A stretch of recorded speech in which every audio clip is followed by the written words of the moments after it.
Bonjour à vous, j'espère que vous allez tous bien et que vos activités aussi vont super bien. Alors aujourd'hui, je vais parler de la question qui revient presque toujours, c'est de dire je suis passionné par l'agriculture. J'ai un petit truc qui me rappelle qu'il faut que je fasse quelque chose dans l'agriculture, mais je ne sais pas par où commencer. Donc par rapport à ça, en fait, il y a une astuce, c'est de commencer par comprendre la chaîne de valeur du domaine dans lequel vous vous lancer.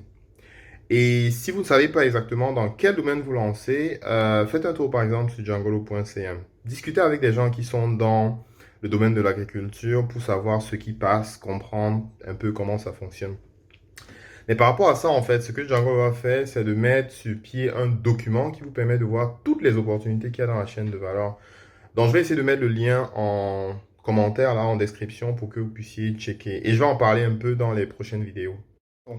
À la suite de la vidéo justement sur la question de savoir comment est-ce que je démarre, comment est-ce que je commence en fait à me lancer dans le domaine de l'agribusiness, il y a une chose qu'il faut savoir, c'est la chaîne de valeur. En général, il y a cinq segments. Le premier segment, c'est les intrants, c'est-à-dire que savoir en fait, par exemple, pour être fournisseur d'intrants. Ensuite, il y a la production, c'est les éleveurs, les agriculteurs. Ensuite, il y a la post-production, c'est-à-dire par exemple, si des producteurs ont fait des poulets, vous pouvez transformer ces poulets. Ensuite, il y a le marketing, ça c'est en quatre. Le marketing, c'est évidemment, ok, supermarché, ce genre de choses et tout. Et puis en 5, il y a justement la consommation. Donc ça peut être un restaurant, ça peut être voilà, les particuliers par exemple, les consommateurs, la ménagère, elle fait partie de la chaîne de valeur, mais est dans le cinquième segment de la consommation. Donc si vous voulez vous lancer dans l'agribusiness de façon générale, il y a 5 grands segments dans lesquels vous pouvez en fait vous lancer. Et le document dont je parlais dans la vidéo précédente vous guide véritablement dans ce sens-là. On développe tout à l'heure.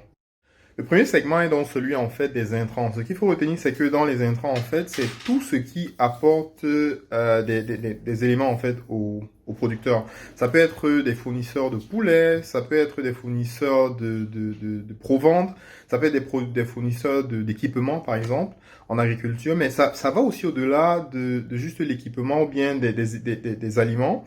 Ça peut aussi, par exemple, couvrir l'aspect des services, c'est-à-dire que la formation, par exemple, et aussi tous les services, par exemple, si vous pouvez être dans l'informatique et vous avez des services à offrir justement aux producteurs ou à tous les acteurs de la chaîne de valeur.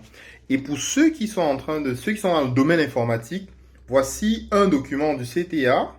Vous pouvez Google rapidement le CTA qui a fait. Ce document est disponible en ligne. C'est un excellent document si vous voulez offrir des solutions en fait de SMS ou ce type de trucs en fait aux producteurs. La suite tout à l'heure. Toujours dans la catégorie des intrants, vous pouvez par exemple offrir des services de placement des ressources humaines dans les domaines de l'agriculture et de l'élevage. On a de plus en plus d'entreprises justement au Cameroun qui se positionnent dans ce domaine-là parce que effectivement la demande est colossale. Et il faut dire que toutes les personnes qui ont lancé des projets, surtout en agriculture et en élevage, retrouver des personnes sérieuses et qualifiées, ça relève un peu en tout cas du challenge, on va dire ça comme ça.